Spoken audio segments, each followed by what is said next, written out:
Hello दोस्तों, नमस्कार। स्वागत है आप सभी लोगों का आपके अपने यूट्यूब चैनल पर।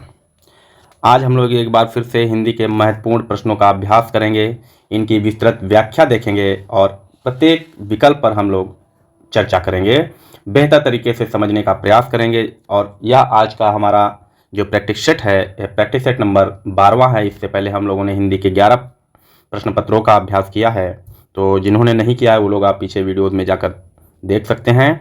तो आज के इस सेशन की हम लोग शुरुआत करते हैं। आप लोग बने रहिए, आपको बहुत ही महत्वपूर्ण प्रश्न मिलेंगे जो कि आपकी सभी परीक्षाओं के लिए महत्वपूर्ण रहेंगे, आपकी परीक्षाओं में आने की संभावना रहेगी। ठीक है, तो उम्मीद करते हैं आप लोग यहाँ से बहुत बेहतर सीखेंगे। इससे पहले हम लोग वीडियो शुरू करें उससे पहले आप लोग वीडियो को ज़्यादा से ज़्यादा शेयर कर दीजिए ताकि सभी लोग इस वीडियो का लाभ ले सकें। तो चलिए शुरुआत करते हैं हम लोग इस सेशन की। तो चलिए देखते हैं हम लोग आज का पहला प्रश्न। यमुना का समानार्थी है। आपको यहाँ पर यमुना का समानार्थी बताना है। क्या क्लेश होगा, अर्कजा होगा, पुष्कर होगा या फिर तरंगिणी हो जाएगा? कौन सा यहाँ पर शब्द यमुना का पर्यायवाची है अर्थात समानार्थी है? तो यहाँ पर हम लोग अगर देखें यमुना का समानार्थी की बात करें तो अर्कजा हो जाएगा। क्या हो जाएगा? तो ये अर्कजा हो जाएगा। अन्य पर्यायवाची की बात करेंगे तो हम लोग कहेंगे कालिंदी होगा। क्या हो जाएगा? कालिंदी हो जाएगा। ठीक है, इसके अलावा अर्कजा के अलावा भानुजा होगा, भानुजा हो जाएगा। क्लियर है? तरणी हो जाएगा, तरणी तनुजा। क्या? तरणी तनुजा। तो ये सभी जो है यमुना के पर्यायवाची होंगे। बात करते हैं हम लोग क्लेश की, तो क्लेश का पर्यायवाची हम लोग देखेंगे। तो हम क्लेश के पर्यायवाची की बात करें तो यहाँ पर क्या हो जाएगा? तो आप कहेंगे ये हो जाएगा वेदना। क्या हो जाएगा? वेदना हो जाएगा। पीड़ा हो जाएगा। क्या होगा? पीड़ा हो जाएगा, दुखद हो जाएगा। ठीक है, दुखद हो जाएगा। पुष्कर की बात करें तो पुष्कर किसका होगा? तो ये आपका हो जाएगा तालाब का हो जाएगा। ठीक है, किसका हो जाएगा? तो तालाब का हो जाएगा। तालाब के अलावा इसको हम लोग जलाशय लिख सकते हैं। क्या कहेंगे? तो जलाशय हो जाएगा इसका। ठीक है, जलाशय हो जाएगा। सरोवर हो जाएगा। क्या हो जाएगा? सरोवर हो जाएगा। और बहुत जो महत्वपूर्ण एक होगा पोखरा। क्या? तो आप कहेंगे पोखरा हो जाएगा। हम बात करते हैं तरंगिणी, तो तरंगिणी किसका है? तो ये नदी का पर्यायवाची है। नदी को हम लोग तटिनी कहते हैं। क्या कहते हैं? तटनी कहते हैं। तटनी के अलावा इसका हो जाएगा कूलंकषा हो जाएगा, कूलंकषा हो जाएगा। ठीक है, तो ये आपके नदी के पर्यायवाची हो जाएंगे तरंगिणी के। क्लियर? उम्मीद करते हैं ये आप लोगों ने बेहतर तरीके से सीखे होंगे। आपको इसी प्रकार की वीडियोज़ मिलती हैं, ऐसे ही स्पष्टीकरण हमारा रहता है प्रश्नों पर, तो आप लोग लगातार इनको देखते रहिए और अपने लोगों को भी आप शेयर कर दीजिए। देखते हैं हम लोग अगला प्रश्न। प्रश्न संख्या 2। प्रश्न संख्या 2, प्रतिनिधि शब्द में कौन सा उपसर्ग जुड़ा है? हमें बताना है उपसर्ग कौन सा जुड़ा है। क्या प्रा उपसर्ग लगा है, क्या प्रति उपसर्ग लगा है, क्या निधि उपसर्ग है या फिर विधि उपसर्ग है? तो यहाँ पर कौन सा उपसर्ग हो जाएगा? अगर हमसे आपसे पूछा जाए उपसर्ग क्या है तो आप कहेंगे मूल शब्दों के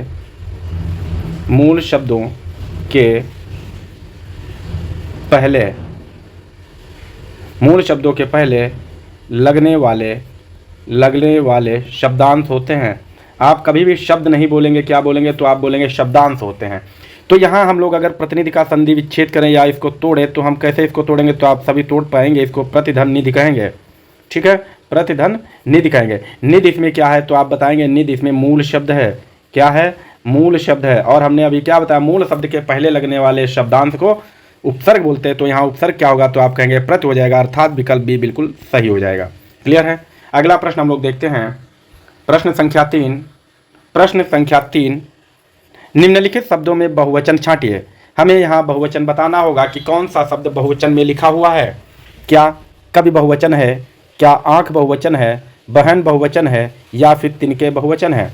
कौन सा विकल्प है जिसमें आपका बहुवचन दिया है? तो आप बताएंगे कि यहाँ पर जो विकल्प होगा डी हो जाएगा। तिनके बहुवचन शब्द है, इसका एक वचन क्या होगा?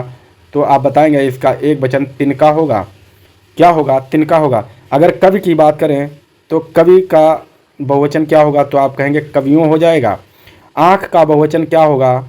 आँख का बहुवचन क्या होगा? तो आप बताएंगे आँखें हो जाएगा।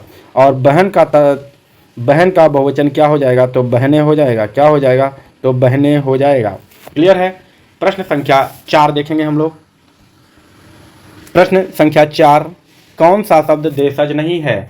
हमें बताना है देशज शब्द कौन सा नहीं है। क्या भौंकना नहीं है, क्या लड़का नहीं है, खिड़की नहीं है, या फिर इलाज नहीं है। अगर आपसे पूछा जाए उत्पत्ति के आधार पर शब्द, ये भी आप नोट करेंगे, उत्पत्ति के आधार पर शब्द, तो उत्पत्ति के आधार पर शब्द 4 प्रकार के होते हैं। कौन से होते हैं? तो आप कहेंगे, एक को आप कहेंगे तत्सम, दूसरे को क्या कहेंगे? तो आप कहेंगे तद्भव कहेंगे। क्या कहेंगे? तद्भव कहेंगे। फिर आप कहेंगे देशज कहेंगे। क्या कहेंगे? देशज कहेंगे। और आपको क्या कहेंगे? विदेशज कहेंगे। ठीक है, विदेशज कहेंगे। तो 4 ये मुख्य हो गए। और इसके अलावा 5वां भी कभी कभार पूछा जाता है। जब आपको 4 विकल्प नहीं मिलेगा तो आप 5वां लगाएंगे, संकर शब्द लगाएंगे। तो यहाँ आपको बताना है कि कौन सा शब्द देशज नहीं है। तो आप यहाँ बताएंगे कि इलाज शब्द जो है वो देशज शब्द नहीं है। विकल्प डी आपका बिल्कुल सही हो जाएगा। ठीक है, अगला प्रश्न देखते हैं। प्रश्न संख्या 5। प्रश्न संख्या 5 में हम लोग देखेंगे, लिखा है ससुर शब्द का तत्सम होगा। आपको यहाँ बताना है कि ससुर शब्द का तत्सम क्या होगा। क्या स्वासर होगा, क्या स्वाश्रु होगा, क्या स्वासुर होगा, या सुसुर होगा। तो यहाँ कौन सा विकल्प सही हो जाएगा? तो यहाँ आपके लिए स्पष्ट है कि विकल्प सी आपका बिल्कुल सही हो जाएगा, स्वासुर हो जाएगा।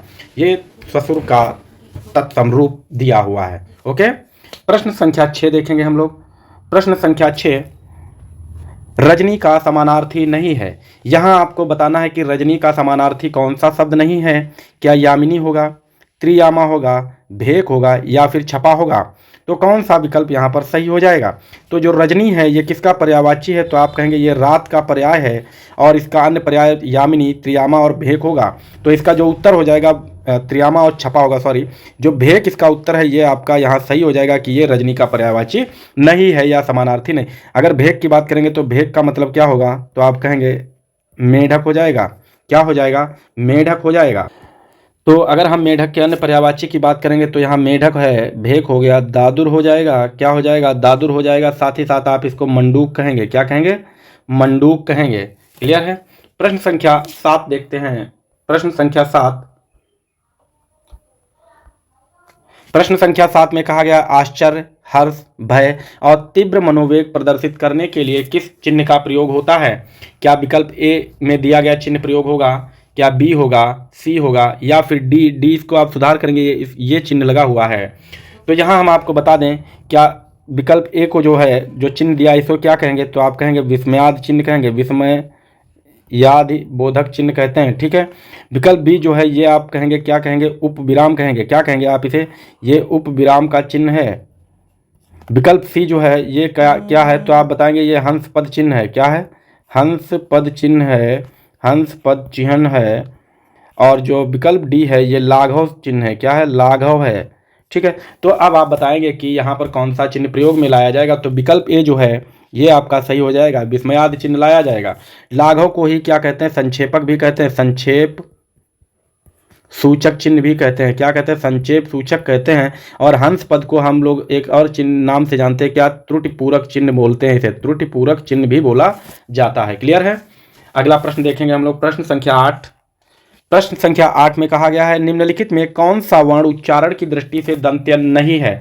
यहाँ आपको उच्चारण स्थान के आधार पर बताना है वर्ण की दंत्य कौन सा वर्ण नहीं है।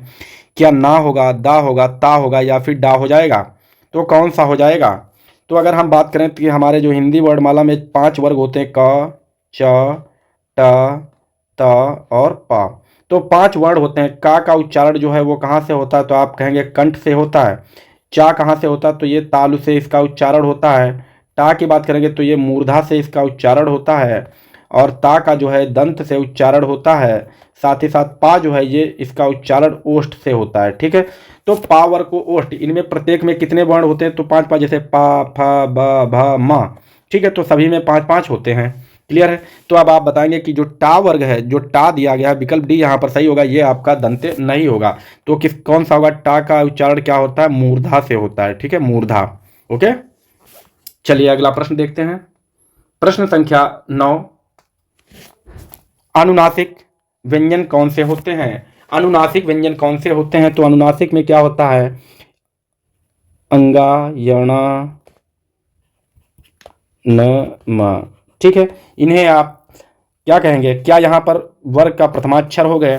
वर्ग का चतुर्थांश अक्षर होगा, वर्ग के तृतीयाक्षर होगा, या फिर वर्ग का पंचमाक्षर होगा। तो अनुनासिक मैंने लिख दिया, तो आप कहेंगे ये जो है प्रत्येक वर्ग का पांचवा अक्षर होगा। जैसे हम लिखें क, ख, ग, घ और अंग, तो का पांचवा अक्षर। इसी प्रकार से च, छ, ज, झ और या।